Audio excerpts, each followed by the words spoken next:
सुप्रभात बच्चों। कक्षा चौथी, विषय हिंदी, उप विषय पाठ 1, भाषा, लिपि तथा व्याकरण। पुस्तक का नाम गुलमोहर हिंदी व्याकरण। व्याख्यान 1। बच्चों, आज हम व्याख्यान 1 में भाषा, उसके रूप, लिपि और व्याकरण के बारे में जानेंगे। तो चलिए अब हम जानते हैं। देखिए, पढ़िए और समझिए। पिकनिक पर जाने के लिए माता पिता की लिखित अनुमति जरूरी है। बच्चों, यह वाक्य किसने कहा है? अध्यापिका ने। तो बच्चों, अध्यापिका ने पिकनिक का कार्यक्रम बताया। कैसे बताया? बोलकर। छात्रों ने कार्यक्रम समझा। कैसे? सुनकर। माँ, इस अनुमति पत्र पर हस्ताक्षर कर दीजिए। बच्चों, माता पिता अनुमति देंगे। कैसे? लिखकर। अध्यापिका पिकनिक पर जाने की अनुमति देंगी। कैसे? पढ़कर। इस तरह हम लोग बोलकर या लिखकर किसी बात को दूसरों तक पहुंचाते हैं तथा दूसरे लोग हमारी बातों को सुनकर या पढ़कर ग्रहण करते हैं। इसे ही विचारों का आदान प्रदान कहा जाता है। बोलना, सुनना, लिखना तथा पढ़ना भाषा के ये 4 कौशल हैं। कौन कौन से 4 कौशल हैं? बोलना, सुनना, लिखना, पढ़ना। बच्चों, ध्यान रखिए, यद्यपि संकेत भी अपनी बातें दूसरों तक पहुंचाने का साधन है, लेकिन संकेतों को भाषा नहीं कहा जा सकता। भाषा वह है जो मनुष्य के मुख से उच्चारित होती है। अतः हम कह सकते हैं,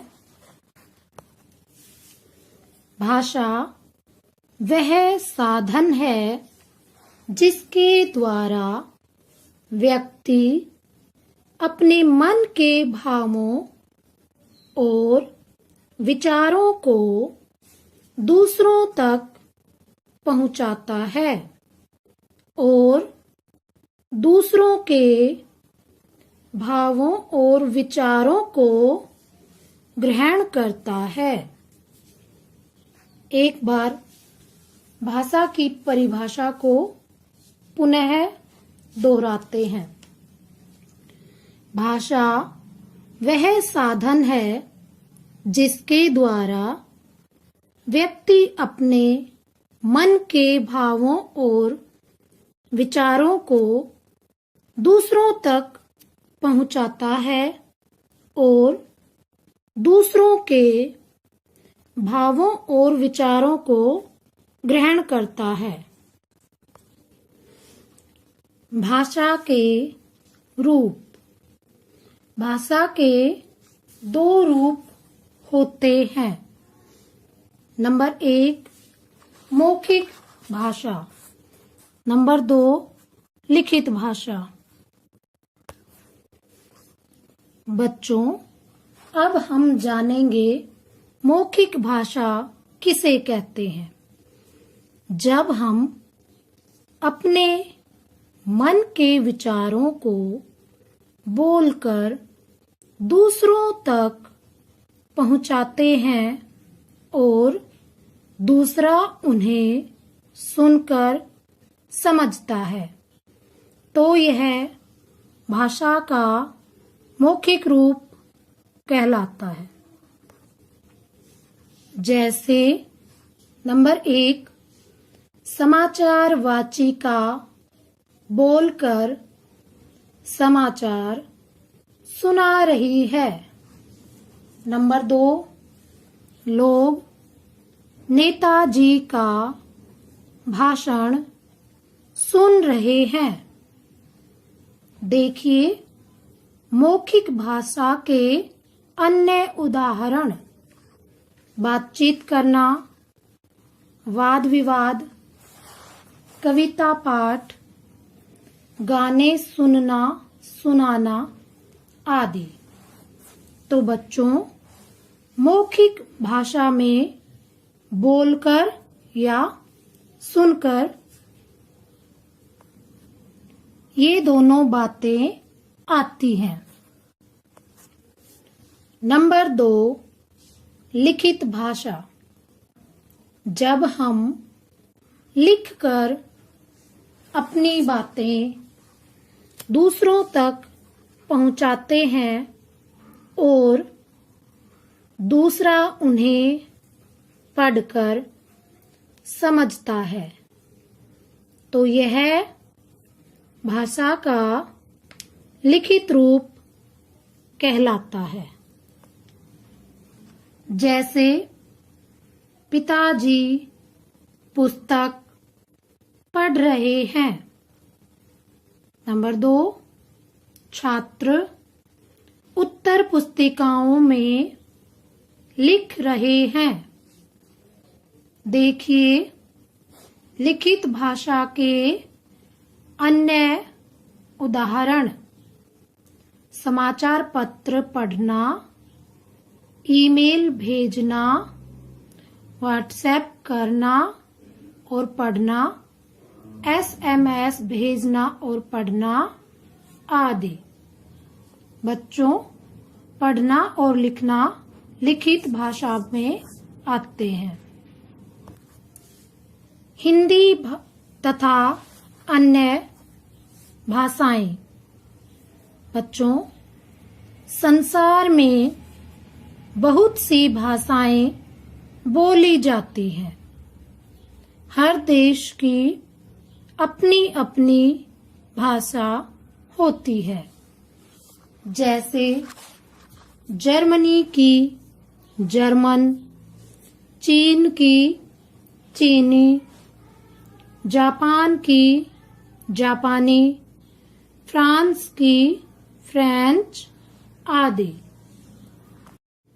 बच्चों, 14 सितंबर 1949 को हिंदी को भारत की राजभाषा घोषित किया गया था। हम इस दिन को प्रतिवर्ष हिंदी दिवस के रूप में मनाते हैं। भारत के अधिकांश लोग हिंदी भाषा का प्रयोग करते हैं। इसके अलावा विभिन्न राज्यों में अलग अलग भाषाएं बोली जाती हैं। इनमें से कुछ इस प्रकार हैं: राज्य भाषा। बच्चों, किस राज्य में कौन सी भाषा बोली जाती है यह हम जानते हैं। बंगाल में बंगला, पंजाब में पंजाबी, ओडिशा में ओडिया, कश्मीर में कश्मीरी। कर्नाटक में कन्नड़, महाराष्ट्र में मराठी, तेलंगाना में तेलुगु, केरल में मलयालम। अब हम लिपि के बारे में जानते हैं। प्रत्येक भाषा की अपनी एक लिपि होती है जिसमें उस भाषा को लिखा जाता है। बच्चों, प्रत्येक भाषा की अपनी एक लिपि होती है जिसमें उस भाषा को लिखा जाता है। अब हम लिपि की परिभाषा जानते हैं। भाषा के लिखने के ढंग को लिपि कहा जाता है। भाषा के लिखने के ढंग को लिपि कहा जाता है। हिंदी, संस्कृत, मराठी आदि भाषाएं देवनागरी लिपि में, अंग्रेजी, जर्मन, स्पेनिश आदि भाषाएं रोमन लिपि में, उर्दू भाषा फारसी लिपि में, पंजाबी भाषा गुरुमुखी लिपि में लिखी जाती है।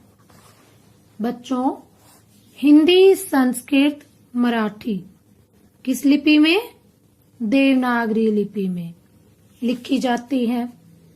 अंग्रेजी, जर्मन, स्पेनिश ये भाषाएं रोमन लिपि में लिखी जाती हैं। उर्दू भाषा फारसी लिपि में लिखी जाती है। पंजाबी भाषा गुरुमुखी लिपि में लिखी जाती है। नेत्रहीन व्यक्तियों के लिए बनाई गई लिपि को ब्रेल लिपि कहते हैं। बच्चों, नेत्रहीन व्यक्तियों के लिए एक लिपि बनाई गई है जिसे ब्रेल लिपि कहते हैं। व्याकरण।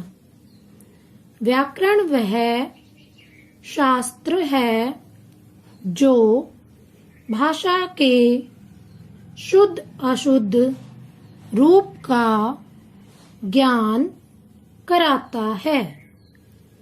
व्याकरण किसे कहते हैं? व्याकरण वह शास्त्र है जो भाषा के शुद्ध अशुद्ध रूप का ज्ञान कराता है।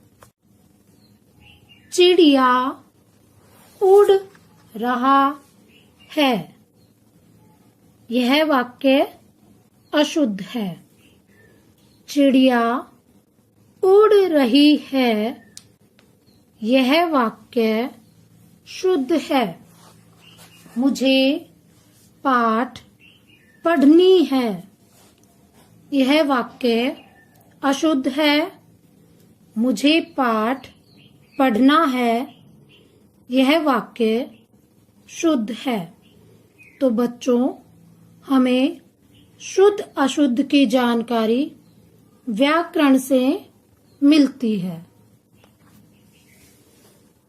बच्चों, हर भाषा के कुछ नियम होते हैं जो हमें यह बताते हैं कि कौन सा वाक्य सही है और कौन सा गलत। इन नियमों का संग्रह ही तो व्याकरण कहलाता है।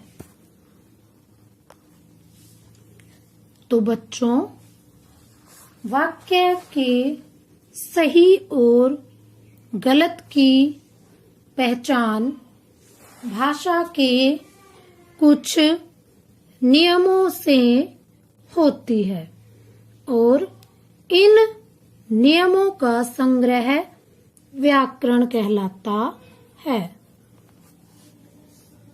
भाषा के प्रयोग में कोई गलती न हो इसीलिए इन नियमों का ज्ञान जरूरी है।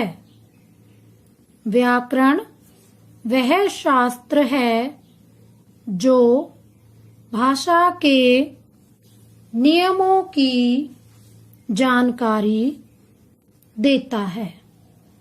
एक बार पुनः दोहराते हैं। व्याकरण वह शास्त्र है जो भाषा के नियमों की जानकारी देता है। कुछ और जाने। व्याकरण के 3 अंग होते हैं। कितने अंग होते हैं? 3 अंग होते हैं। नंबर 1 वर्ण विचार, नंबर 2 शब्द विचार, नंबर 3 वाक्य विचार। व्याकरण के 3 अंग होते हैं। नंबर 1 वर्ण विचार, नंबर 2 शब्द विचार, नंबर 3 वाक्य विचार। हमने सीखा भाषा मन के भावों एवं विचारों को व्यक्त करने का साधन है। भाषा मन के भावों एवं विचारों को व्यक्त करने का साधन है। भाषा के 2 रूप हैं, मौखिक और लिखित। भाषा के 2 रूप हैं, मौखिक और लिखित। भाषा के लिखने के ढंग को ही लिपि कहा जाता है। भाषा के लिखने के ढंग को ही लिपि कहा जाता है। भाषा के शुद्ध रूप का ज्ञान कराने वाला शास्त्र व्याकरण कहलाता है। भाषा के शुद्ध रूप का ज्ञान कराने वाला शास्त्र व्याकरण कहलाता है।